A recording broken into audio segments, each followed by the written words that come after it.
All right, good afternoon, everyone, and welcome to today's Energy Safety Canada webinar, Practical Ergonomic Advice for Drivers, with our presenter today, Donald McDonald of EWI Works, and I'm your host, Andrew Davis. Just before we get started, a few housekeeping items.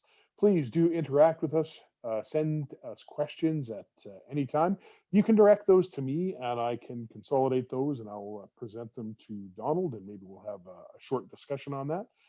So please do interject. You can access that chat function at the bottom of your computer with the chat button. That should pop up a small menu. And you can direct that to me or to the entire room globally. Further, if you are joining us from a mobile device today, if you hit the three dots where it says more, that will also pop up a menu and you can select chat. You can also give us a little bit of feedback for any basic questions if Donald asks yes or no. Again, that is under the participant button. And at the bottom, you'll see the yes, no's there. And again, on mobile device, that is under the participants section.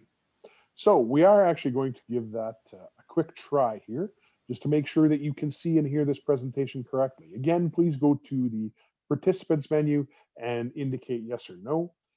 If the answer is no, either myself or my co-host Adria will reach out and see if we can troubleshoot any of your issues. So I am seeing a few positive responses there. If anybody does have any issues, again, please use that chat function and reach out to me directly. All right, moving on. Today, I'm happy to have our old friend Donald McDonald back. He is Vice President at EWI Works and Senior Ergonomist there.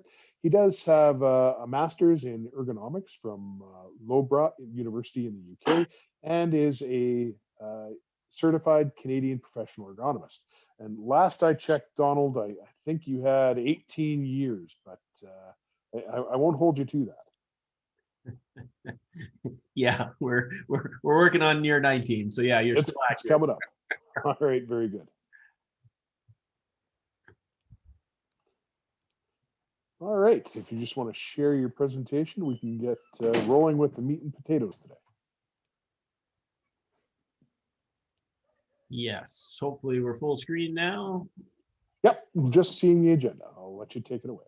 Perfect. Thanks, Andy. And thanks to Energy Safety Canada for hosting me again.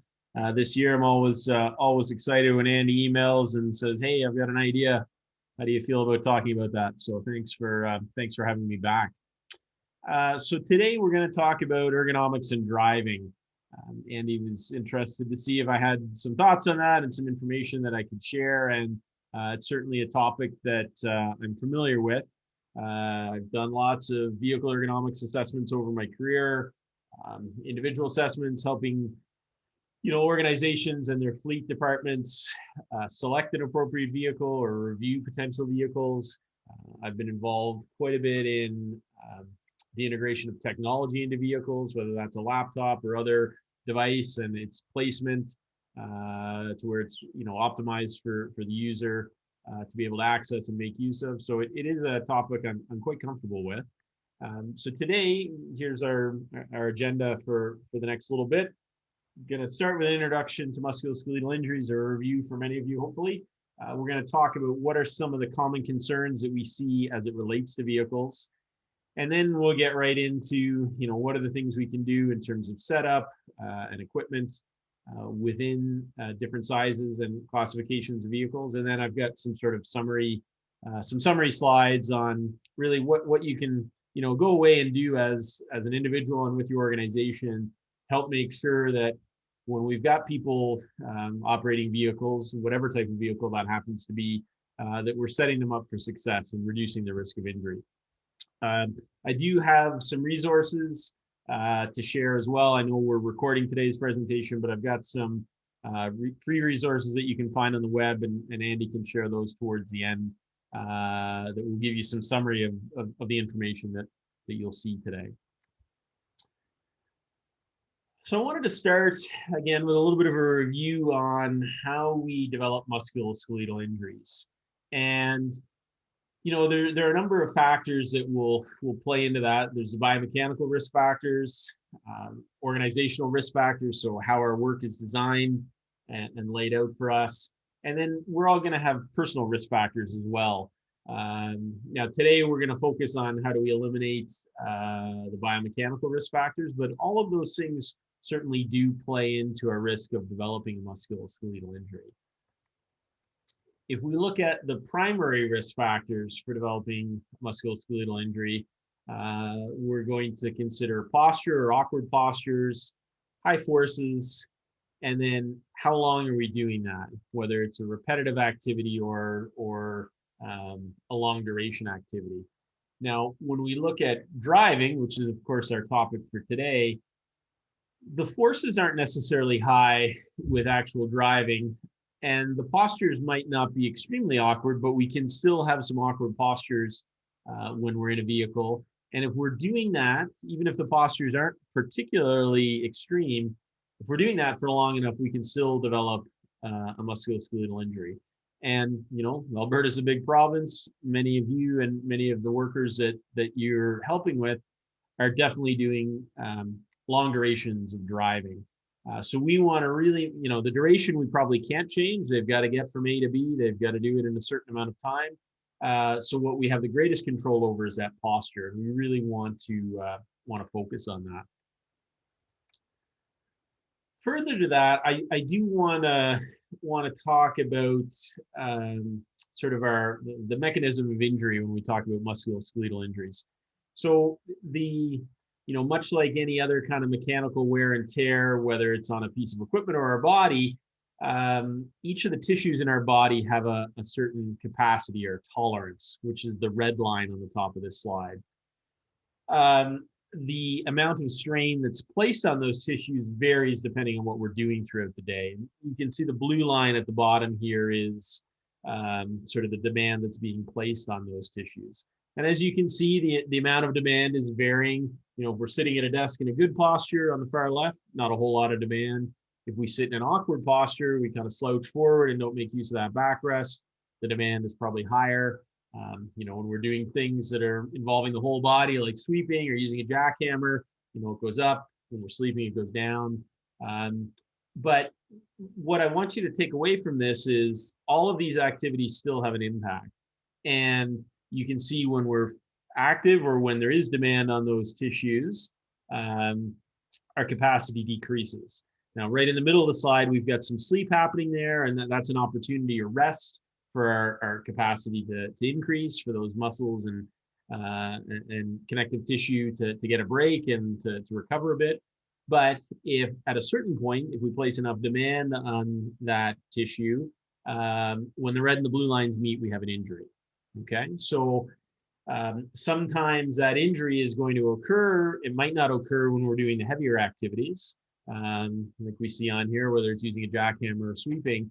It might be we're just walking our way at the end of the day. We might be getting out of our vehicle, those sorts of things. So it's important to keep that in mind when we're talking about injuries. Is when the injury occurs, yes, that activity might be the cause of it, but it's the cumulative things that we've been doing for the day, for the week, that we those demands that we've placed on our body.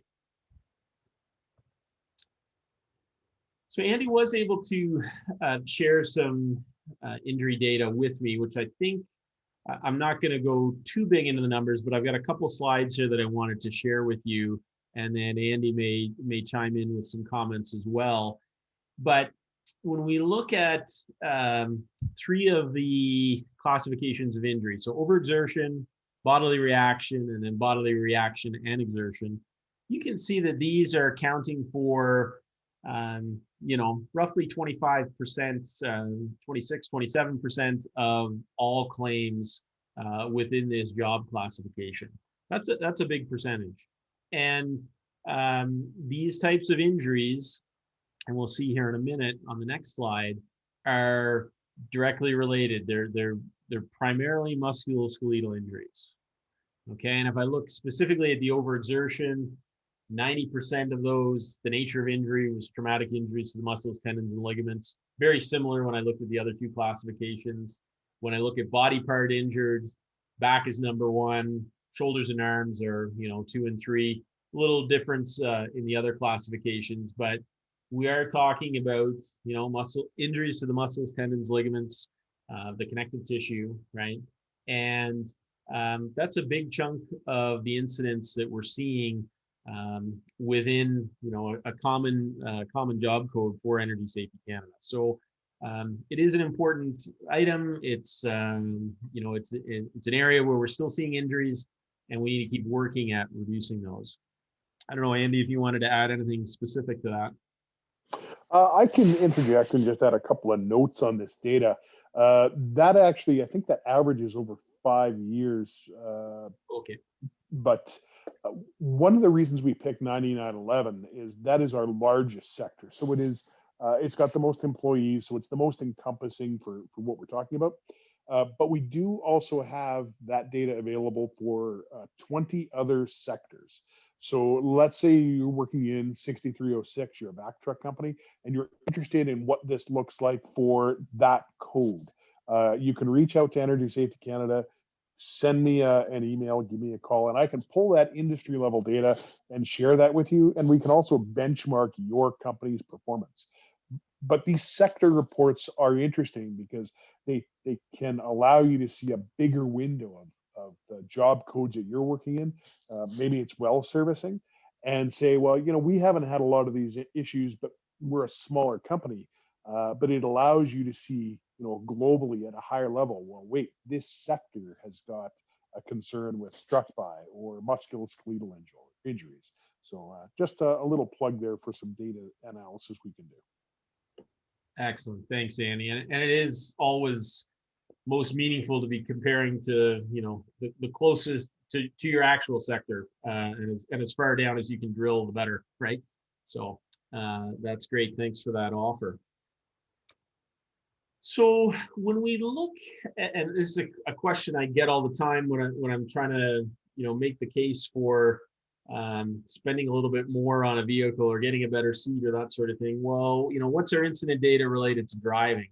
And oftentimes we won't see a whole lot of incidents to driving alone. It's more so the tasks associated with that. So we might see injuries associated with securing loads, loading and unloading, so any manual material handling, walking to and from the vehicle, getting in and out of the vehicle, so slips, trips, and falls. Obviously we see motor vehicle collisions on occasion as being an issue, although, those aren't generally the types of incidents that an ergonomist is concerned with preventing or has, strategies associated with that. That's kind of a different area. But you will see, and as we talk about this a little bit more, you need to think broader than just driving itself as being of concern.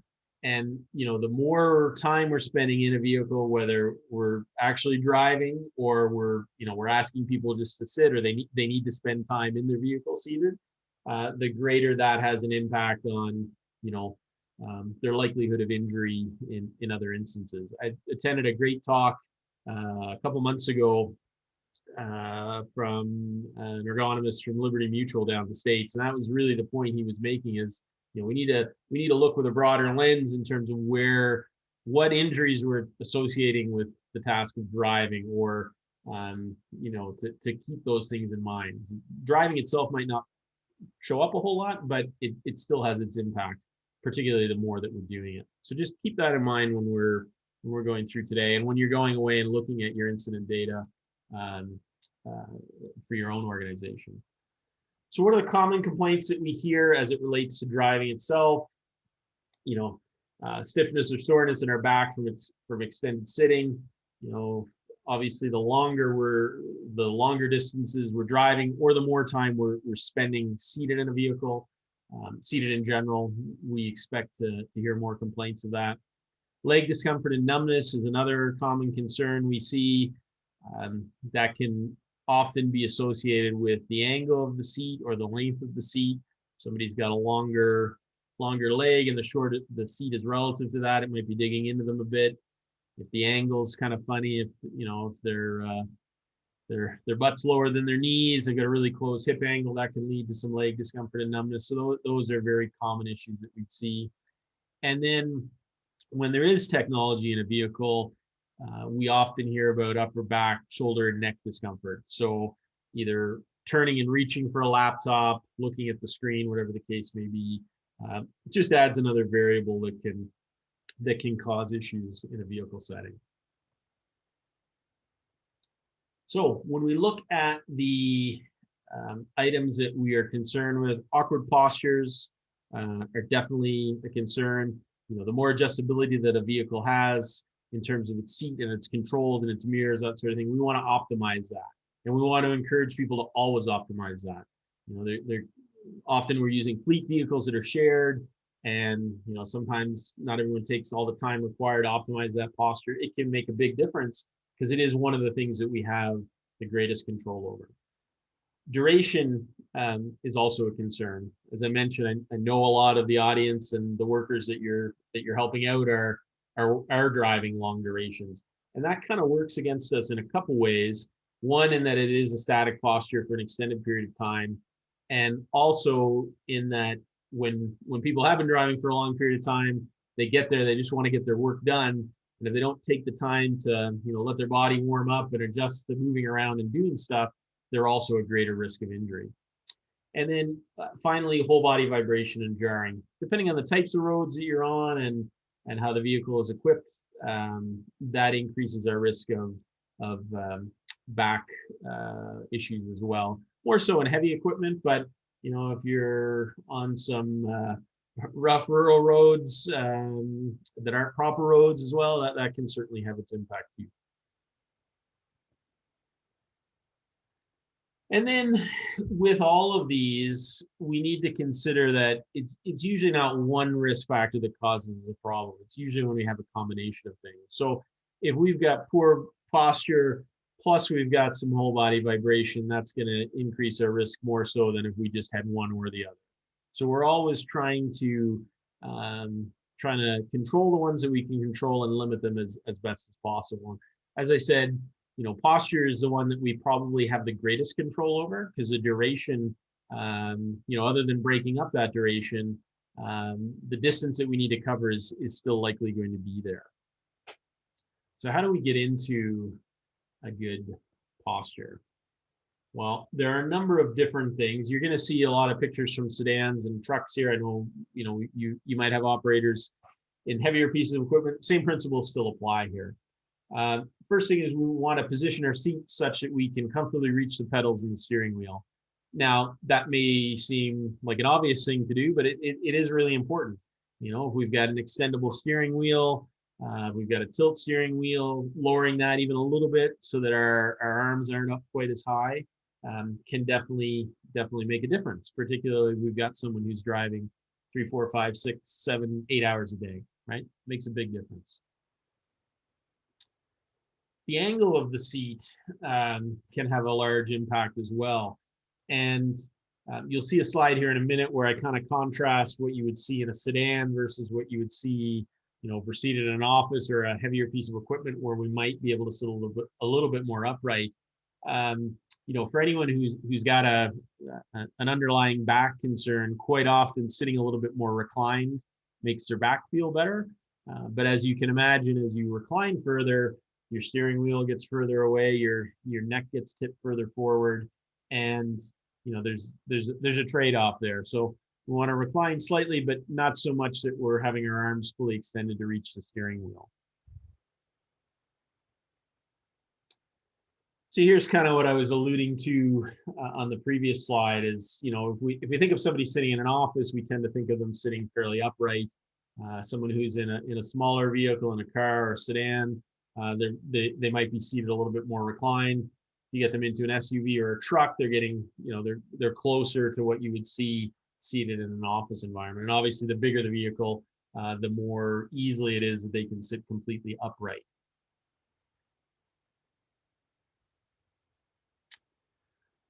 One of the biggest, most common things we deal with or hear concerns about is a lack of lumbar support.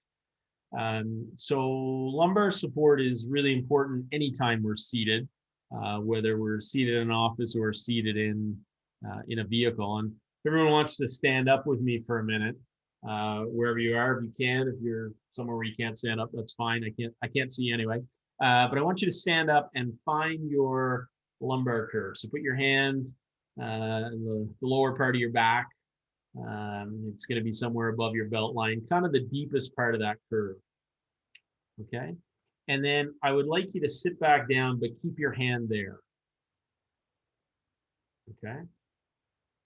So what you should notice is when you sit down, that curve wants to flatten out. If you take your hand out of there, that curve is gonna go away a little bit. And hopefully you're sitting in a seat that's got a lumbar support to keep that in place. Keeping that lumbar support, keeping the lumbar curve supported helps maintain the rest of our back into a neutral posture.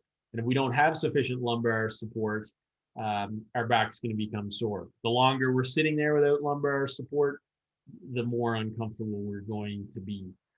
So, some fleet vehicles are not going to have an adjustable lumbar. And if that's the case, we can look at things like adding an external lumbar support or adding a small towel. Those kind of work, but if the person's in and out a whole lot, it's not ideal, to be honest. Here's a couple of examples of external lumbar supports. The other challenge with something like this is if you've got a taller individual, it effectively shortens the seat pan for them. So they're going to be sitting with more of their leg unsupported. So, if they're shorter, that might not be an issue, but if they are taller, that can be of concern. Now, the challenge is and I'll talk about this again later in the presentation as well. Once we have a vehicle, changing the seat is not always practical. It's not always possible. For a lot of vehicles, when you're getting into a more adjustable seat, like an 8-way electric adjustable seat, if you've got a seat that's manual, the wiring harness is probably not there to replace the seat with an electric one. So really, it's important that we look for those features early on when we're purchasing stuff. Now, if we haven't, that ship has sailed. We can look at things like an external lumbar support, but might not be as effective for some of the reasons I was talking about, particularly if somebody is in and out of their vehicle a whole lot. Another issue that we'll run into is people will report either leg numbness or hip discomfort, and often it's associated with their hips being lower than their knees. So if you think back to my picture from a couple of slides ago, when we're in a sedan, quite often we are seated with our knees higher than our hips, and we've got kind of a closed hip angle, which if you've got a hip issue can really aggravate it. And often those seats don't have an angle adjustment. So something like a wedge cushion to kind of flatten the seat can help with that. Now, the challenge with something like this, particularly if your cab isn't as high, and again, it would be more common in a smaller vehicle or a sedan, but we do still see it as an issue in some trucks and SUVs, is that when we raise the user that much, all of a sudden they either don't have headroom or their eyes are above where they can comfortably see. So they're having to tip their head forward. So then, we've solved one problem with creating another one. So with a lot of these, ideas around how we can fix things, it's really important that we trial, because we don't want to fix one problem and create another one. And they are things that we know are potential issues. So we need to be careful with that. But the wedge cushion can be effective for some individuals, probably more successful if you've got someone that's a little bit shorter in stature. And then the last type of sort of change that we can make to an existing seat to try and help is a seat extension cushion. So we will run into folks who've got a really long thigh, and they fit fine in the space, but the front edge of the seat is digging into the underside of their leg and they're getting discomfort. So something like this, you can't really see in that picture, but there's a pad that extends over the seat pan, and it just really makes the seat a little bit longer. Again, wouldn't always work. It's not an overly expensive solution, but it might, it's a whole lot less expensive. It might be a lot easier than trying to change the seat or trying to get that person into a different vehicle. So it is another option that can help um, get that person into a comfortable position, a supportive position. Andy, just wanted to pause there for a second to see if there's any questions so far. No questions have been submitted to me here so far, but please, anybody, uh, feel free to do that. I do have a question though for you, Donald. Sure. Uh, Actually, a very good friend of mine. He's been driving truck for about 20 years, and well, he's in his 50s now, and he's a short little guy, and he's kind of round now. And Okay. he's got this issue where apparently his ligaments are shortening up, and he's getting some issues from that side. All he's doing is stretching, but is there a solution that you can recommend for well, the short, fat, bald guys? You're a kind guy. Come on, Andy. Uh, yeah. So the with something like that, again, I would go back to making sure our posture is as good as possible. It might be a scenario where he can make some minor tweaks. It might not seem like a whole lot in terms of his posture. That gets him a little bit more neutral. Might be, tilting the steering wheel an inch closer, extending it an inch closer, or looking at where exactly he's positioned. But over the amount of time that he's sitting in that vehicle, that combined with some of the exercises that he's been provided by his healthcare provider can be helpful. I did a presentation recently, or actually it wasn't myself, it was one of the other ergonomists at our company that did a presentation recently to a group of physiotherapists, and kind of, what we had, the point we were trying to make is, you can go to physio alone and, your injury will, eventually get better, but probably not as fast as it could if there was an assessment as well. We can do an assessment and we can improve somebody's work setup, whether it's their equipment or their posture or whatever. But if they've got some an underlying condition that needs some treatment, they'll get better, but it would be a lot slower. Whereas if you get that treatment, plus you look at how you're doing your work, you optimize that, your recovery is going to be a lot quicker and should be more successful as well. So I would think Okay. looking at the setup, and that's a challenge too for folks that have done something a certain way. And it doesn't have to be by the time you're 50. It can set in a whole lot earlier that we get set in our ways, and we kind of go, well, it's working.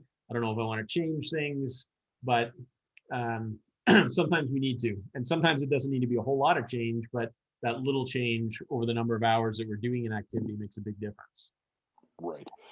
Okay, and then just one other question here from Melissa. Where would you find some of these solutions, or do you suggest going through Ergonomist? Yeah, so any of the ones that I'm showing you here, um, you can find a lot of these options on Amazon. My advice when we're talking about trying a different cushion, at least, is if you have the opportunity, you want to go to like a Shoppers or a Co-op or a home healthcare store. They're going to have a certain amount of cushions because there's all kinds of different ones out there, and it's not really possible to say, well, oh, this is the best one, it's always going to work. It really depends on the actual seat, how the cushion interacts with that, and how the person feels. So if you have the opportunity to physically go inspect somewhere, and like I said, I would encourage you to try one of the home healthcare stores. That's always going to be best. You can find all kinds of these on Amazon, though. The challenge there is, you're going to get it, you're going to try it. Is it going to work? It's hard to say. So Gotcha. that would be my Personalized to your drivers. So absolutely, absolutely. And then, if you've got a particular, like if you've got a consistent fleet and you've got a certain issue that everyone's complaining about, if you find a solution that works, then you could use it multiple times. But usually mhm. when we talk about some of these fit issues, it's unique to the individual. It's not doesn't necessarily affect everyone. All right, very good. Yeah. And then just one other comment here from Ian. Can you provide any direction on footwear? He says wearing there have been cases of people wearing flip flops while driving, and he actually knows of accidents because of those. Now, I don't think that'll be ergonomically driven, but No, but it's a good question. I'm now that he's saying that, I don't know if my picture there from this vendor might have tweaked that. But yeah, appropriate appropriate footwear is always encouraged. I hadn't noticed that until you just said that. But yes, definitely important that we're ready for work. We're wearing appropriate footwear. No different than when we're talking about making use of a sit stand. If we're using standing feature, we want to be in shoes that are appropriate for that. Flip flops, bare feet, that kind of stuff probably doesn't work. Doesn't work as well. So good question, good point. Excellent. Okay, well, I'm going to keep going and then we can answer a few more questions here shortly. So other things that will have an impact on our setup. So we talked about a number of the aspects of the seat. The next area I would look at is armrests if they're available.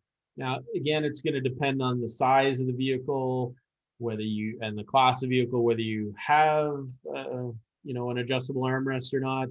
Oftentimes, the door handle, we might have sort of a built-in armrest on our door handle, and it might be the center console. But if we have armrests, we want to make use of them. And it just allows us, we don't need to use them the whole time, but if they are there and they're adjustable, make use of them so that you can give your shoulders a break, that you're not holding your arms the whole time. Okay.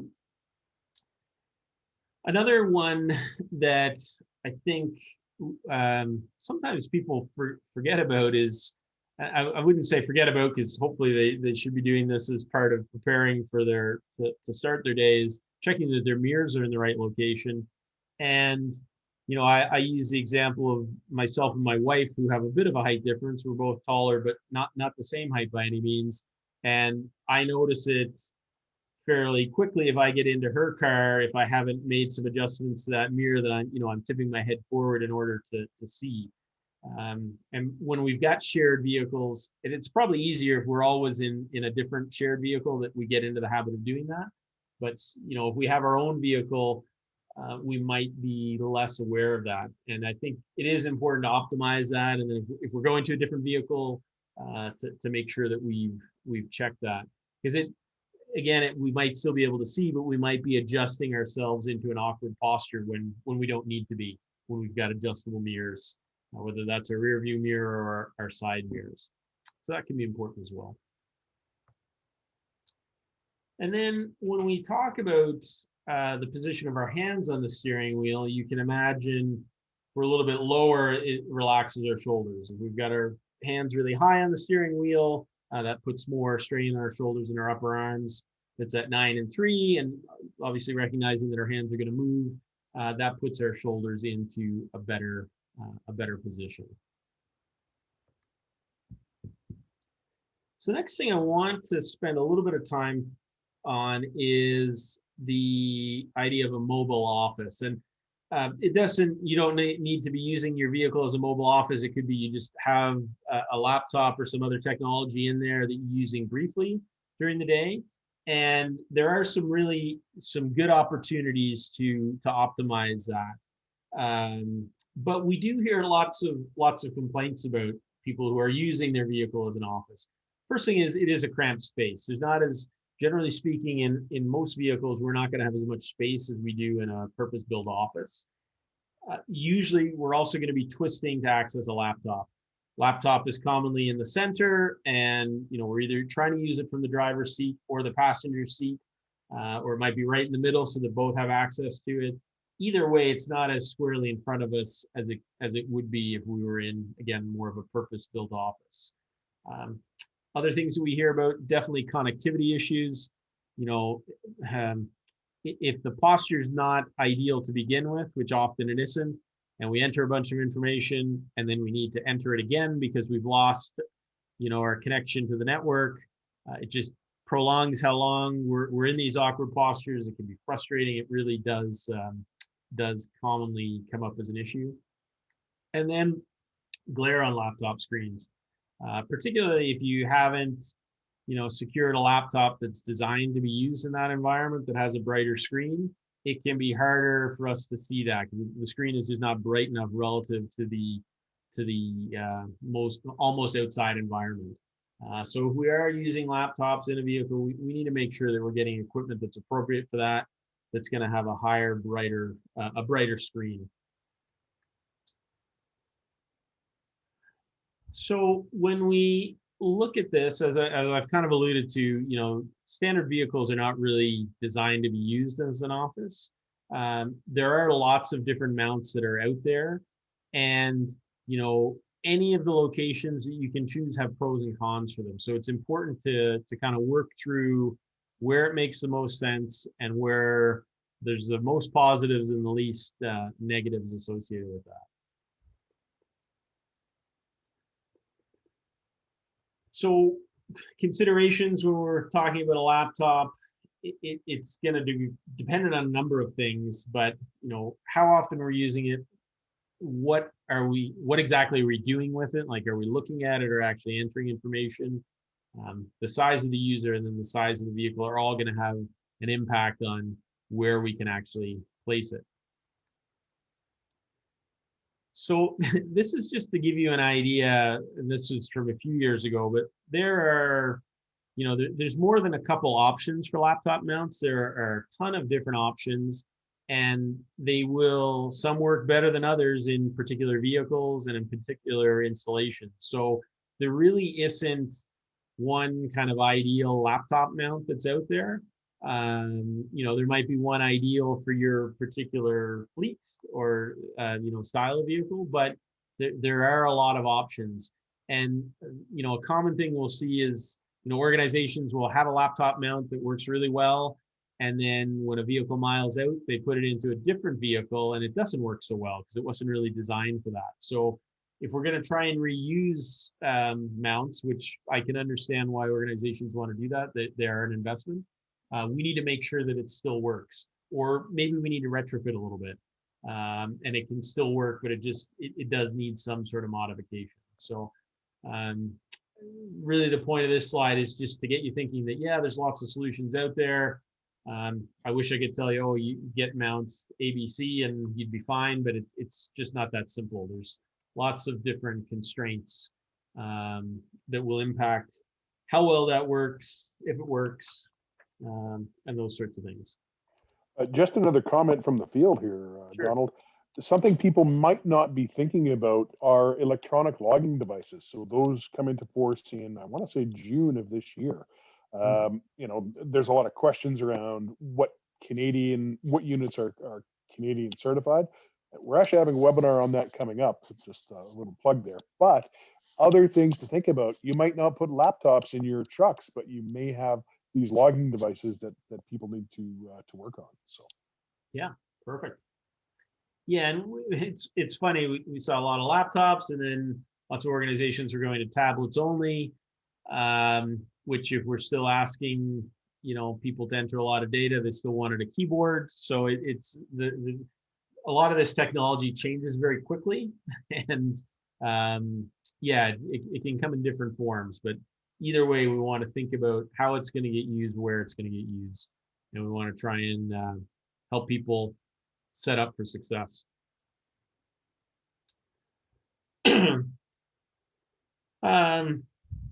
So there's kind of a couple different locations we typically see designed for use in the driver's seat, the passenger seat, or both.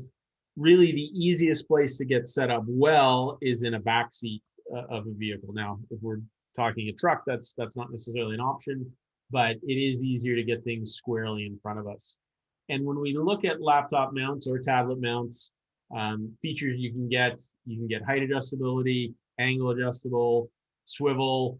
You can get some movement, so you can it's almost like it's on an arm, so that you can get a little bit closer to you. There's lots of adjustability that we can get.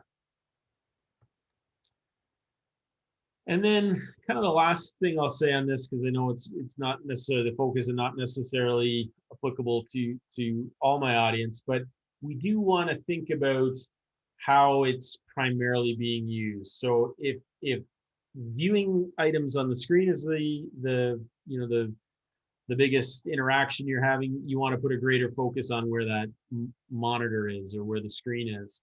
If you're entering lots of data, access to the keyboard is really important. And those two things when we're using a laptop kind of work against each other. If we put the keyboard where we want it, which is at about elbow height, the monitor is really low.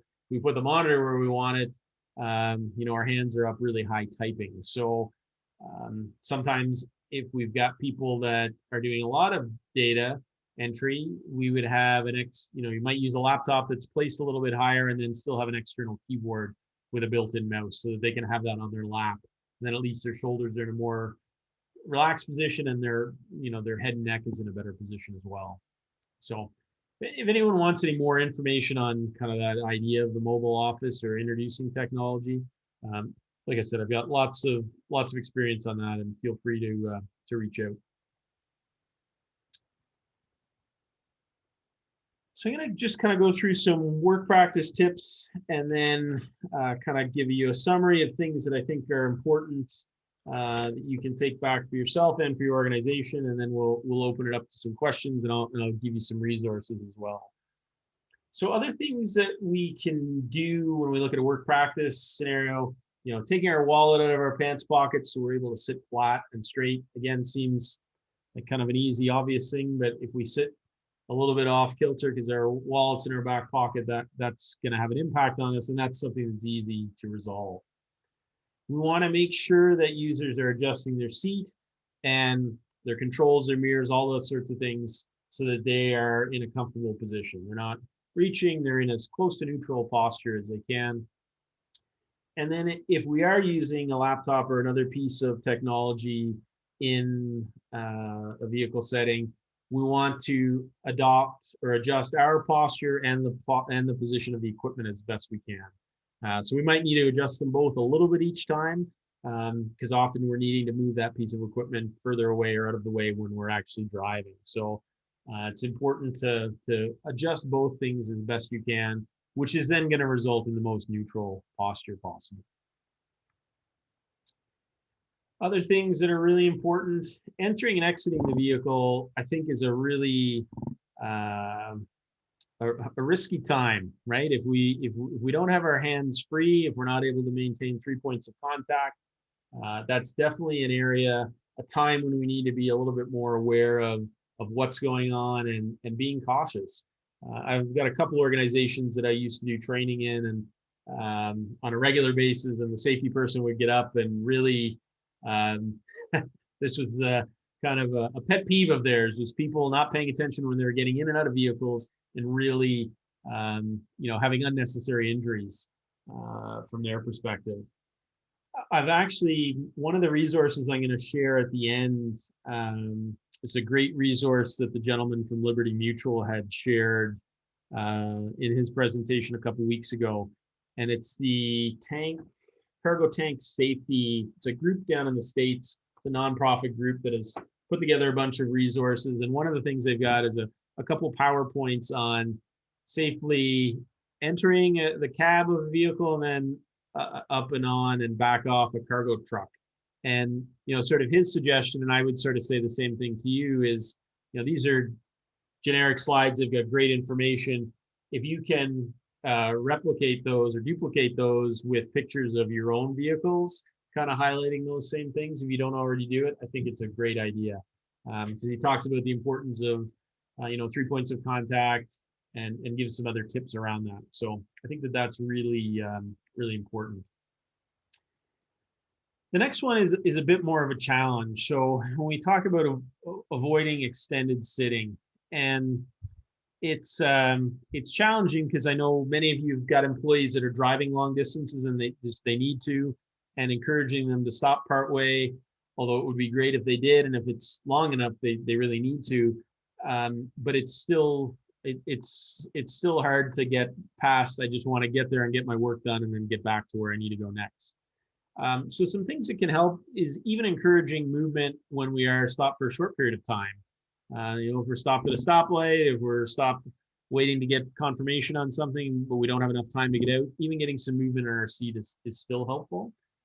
But what's more important is if we have been sitting for an extended period of time, that we want to make sure when we get to our destination, we're giving our body a time to adjust. And really, we are at when we've had an extended period of sitting where we aren't moving and we go and start doing stuff, whether it's manual handling or even rushing to move and get to somewhere on site, we're at greater risk. So we really need to try and get people to build in that habit of giving themselves some time, whether we do a quick circle check on our vehicle, whether we walk where we need to go and make sure that the path is clear and safe and come back before we actually start lifting stuff. Anything that we can do to build in some time to allow our body to adjust and warm up is really important. A couple of the resources I'll share at the end are going to be some work relief exercises, warm up exercises. Those are fine, but what I would really try and encourage you to get your employees to do is build in that natural movement. Like the warm up activities are great, but if they can build in something that seems more natural, that they aren't necessarily going through those exercises, I mean, they can certainly use those. Those are great too. But we need to get some movement before we start doing stuff. So Donald, how much warm up for work would you suggest that a person do? Is it dependent on, are they driving 1 hour versus 8 or? Yeah, for sure. I think, really once they've been sitting for more than an hour, I would say that the same is true. They need to take a couple minutes to warm up. And like I said, it doesn't necessarily need to be a set of exercises as long as they're getting some whole body movement. Now, if it's easy, if they've got some walking to do on site, I think that's really good. If they've got some manual handling to do, if they've got some lighter things that they can move first, that's a good way of doing it. If they don't and they've got a heavier item, then kind of taking more time to go through those warm-up activities would be important. Yeah. So Melissa's saying, we'll walk around the lease and back after 8 hours of driving there. And I think that's probably a low enough intensity one to start with. Actually, when I was a service manager, that was the first thing I got my guys to do. They would check in and I said, okay, now you're going to walk around the lease just to get familiar with it and look at the hazards, which was true. But the other part was I knew they'd been sitting for several hours. So this was my trick to get them to do that. Yeah. And it does address both issues, right? Because the other thing when we talk about manual handling is we want to make sure that we are, our path is clear. We know where we're going. We've got equipment that we're going to use. We've got that, there's no obstructions, all those sorts of things. So taking the time to walk it and make sure before we start is going to better set us up for success. Absolutely. So just got a couple more slides and then we'll wrap up with some questions. I know, the title or the topic is driving itself, but really, we need to try and invest some time and get some input when we talk about fleet acquisition. You want to get a vehicle that's going to accommodate the greatest range of users, because really, once you get that vehicle, changes are not often possible. Like I said, even just changing the seat, which is still a significant change, is not always possible. The size of that cab is something that you're not going to change. So really, we need to try and get our input early into that process and, get as accommodating a vehicle as possible would be my advice on that. When we look at placement of stored items, we want to make sure that there's enough space for what that vehicle is being used for, that the storage location is appropriate for the size, weight, and frequency of access. So items that are heavy, items that are being accessed more frequently, we want those to be fairly accessible. And it might be one of those things where we need to get some customized storage, right? Or we need to ask for a change in what our storage configuration is based on what we're using it for. I think that's very important as well. When we look at the laptop or other technology, we need to make sure that what we're getting and the mount and the vehicle that it's going to be installed in are all considered together. You can have a great mount, but if it doesn't fit in the vehicle, or or if it doesn't accommodate the piece of technology that you're using, it's not that useful. So we need to make sure that all those things are considered together. And even if we've got a really good mount, we still want to encourage people to adjust the position of the mount and their individual posture, right? It's very rare that the mount is going to be placed directly in front of them, so we want to encourage them to adjust their posture to be facing that technology a little bit more squarely. So as kind of a final slide here, as I said, you want to get the most accommodating vehicle you can. I recognize that oftentimes manufacturers will clump a more adjustable seat together with other features that you might not want or might not need necessarily. But as I said, it's very challenging to change seats after a vehicle has been purchased. In my experience, can be done, but oftentimes it's not that feasible. You want to make sure that employers are aware of how to set up for driving and the impact that it has on their health. Oftentimes we might see that as easy as part of our day because we're just sitting there, but if we don't set up appropriately times the amount of time that we're actually doing it, it can certainly have its impact. And then we also want to encourage good work practices. So we talked about entering and exiting a vehicle, regular movement once we are there, and then obviously safe manual material handling for when they get to the activities that they're doing on site. Those are all really important things as it relates to reducing our risk of musculoskeletal injuries. So I've got these resources listed here. They're all free resources that you are welcome to go and download. Andy can maybe throw those in the chat as well, so people have got the direct links. But those are all nice little packages that I think you can certainly make use of. I did just put those in there. And then just a question from Stacy. What are your thoughts on the massaging seat feature offered in some vehicles? Is it a distraction or can that be useful? Interesting. I haven't seen a massage seat option in a vehicle before. So I'm assuming that's like an aftermarket put on a seat, kind of like an external cushion, probably. I'm assuming so too. Yeah. My guess is Dr. Hose, but maybe Yeah, not. yeah. I mean, that would be kind of one of my concerns is certainly the distraction potential. And it might be one of those things where, and I guess it depends on the intensity and a whole bunch of things. It might be one of those things where, I'd be more inclined to use it if we were definitely stopped somewhere for a period of time. But yeah, no, I'm not. And again, I'd need to know a little bit more about how intense that massage is as to whether it would be an issue. Well, Donald, I think you and I are going to have to do some research on this because the comment section has just gone crazy. It's apparently standard in Audi, and now in a new Ford pickup. And Christina says it's great. It's an excellent pressure point release. So tell you what, I'll go drive the Audi. You can go drive the Ford, and we'll touch base. Yeah, we'll circle back next week. Okay, no, that's interesting. That's I've learned something today. I will definitely take a closer look at those options. Yeah.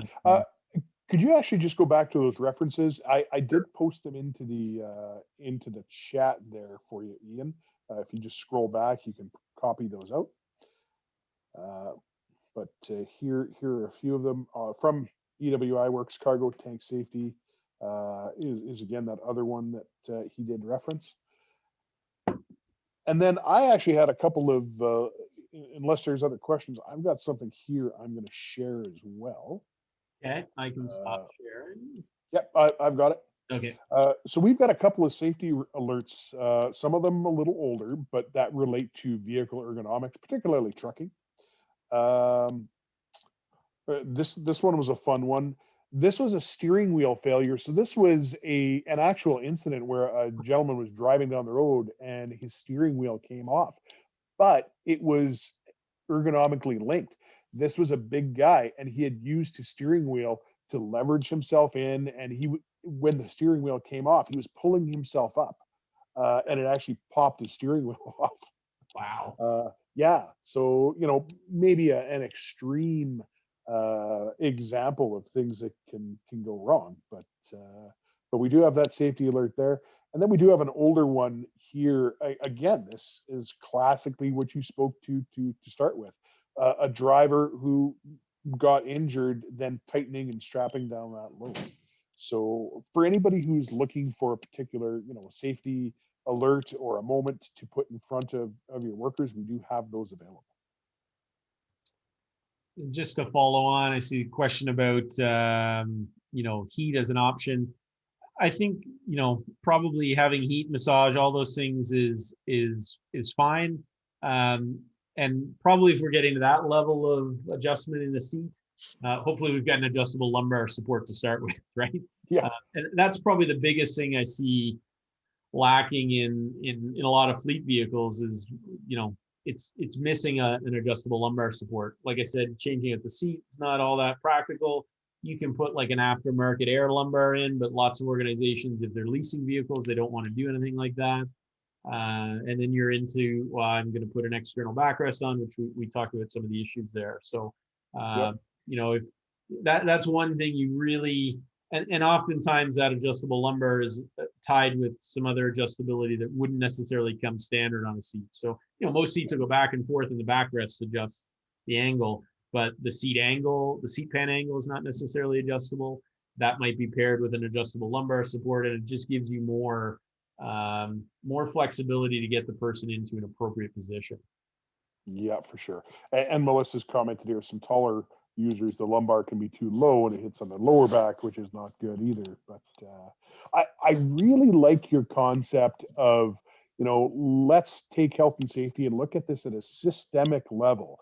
And let's look at the purchasing section and maybe be proactive and at least consider ergonomics in what we purchase. Yeah. Instead of coming at it from, well, there's nothing we can do about it now, it's too late. Let's be proactive. So Yes, and I think anytime, because people will have, particularly with any type of vehicle, they're going to have some complaints about what they don't like. And, when we get into more specialized equipment or where we've modified stuff as part of our purchase, before we get the next one, we want to evaluate what we did and didn't like with what we currently have. And then that gives us a better kind of blueprint for moving forward. So, yeah, definitely. all right, well, I think we're going to wrap it up here. We're running short on time, so thank you very much, Donald. But I do want to talk about some upcoming webinars, one of which I did mention. But on March 10th, next week, we do have a presentation from the Alberta WCB on their training on the job program. This is a really timely program as some of the service sector is really short on staff. So the WCB does have a training on the job program that offers a way for employers to get a break on hiring people who maybe were unemployed. And it also offers them some insurance against repetitive injuries, for example, like ergonomic or repetitive strain. So please do sign up and join us for that. And then on March 17th, really excited about this one, breaking the stigma one save at a time. We have a presentation with ex-NHL goaltender Corey Hirsch, and he's going to speak about his challenges with mental illness and breaking the stigma of that. Quite a powerful story. There is a fee for that webinar just because Corey is a higher profile speaker. We are going to try and feature some bigger names from time to time, so please do join us for that. And then, as I mentioned, April 7th, we have a co-webinar we're hosting with the Alberta Motor Transport Association on Canada's ELD implementation update. So Andrew Barnes from the AMTA is going to join us there and bring us all up to speed with what the government is putting into effect. And as always, please register at energysafetycanada.com/events. All right, and finally, feedback survey. You should all receive a survey about today's presentation with Donald. Should only be 2 or 3 questions, not take you very long. Let us know how we did. What was the biggest takeaway and learning that you had today? What can we improve on? And what other topics would you like to see from Energy Safety Canada? So with that, I think we're going to wrap up. Donald, thank you again for your time today. As always, educational, informative, interesting. We appreciate it. Yeah, thanks again for having me, and everyone have a great day. All right, take care.